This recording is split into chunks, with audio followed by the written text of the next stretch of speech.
The President and I agree that we should be turning up the heat in Libya. I believe the pressure is on that regime. You see it in the fact that the rebels have successfully liberated much of Misrata. You see it in the success in other parts of the country. You see it in the strength of the coalition. You see it in the growth of the National Transitional Council. So I believe we should be turning up that pressure. Gardens of number 10 Downing Street with some of our service personnel. Gadhafi and his regime need to understand that there will not be a let-up in the pressure that we are applying.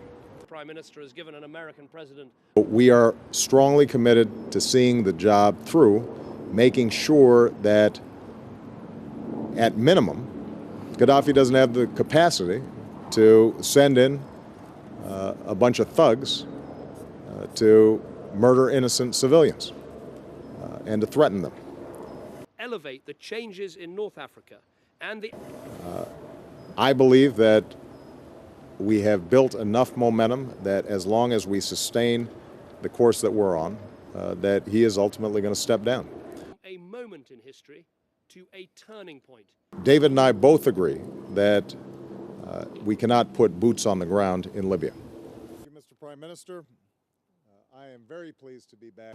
But I think that there may be a false perception that there are a whole bunch of secret, super effective air assets that are in a warehouse somewhere that could just be pulled out and that would somehow immediately solve the situation in Libya. That's not the case. To end the violence, split with al-Qaeda. But ultimately, this is going to be a slow, steady process in which we're able to wear down the regime forces and change the political calculations of the Gadhafi regime to the point where they finally realize that they're not going to control this country.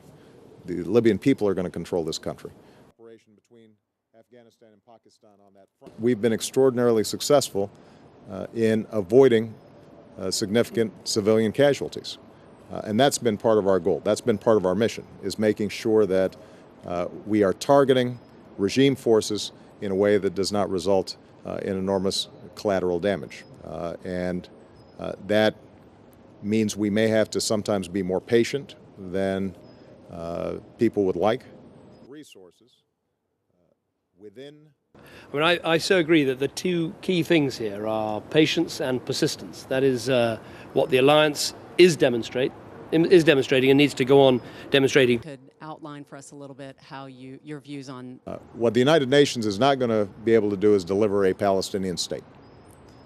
The only way that we're going to see a Palestinian state is if Israelis and Palestinians agree on a just peace. And so I strongly believe that for the Palestinians to take the United Nations route rather than the path of sitting down and talking with the Israelis is a mistake. That it does not serve the interests of the Palestinian people. It will not achieve their stated goal of achieving a Palestinian state. And the United States will continue to make that argument both in the United Nations and in our various meetings around the world.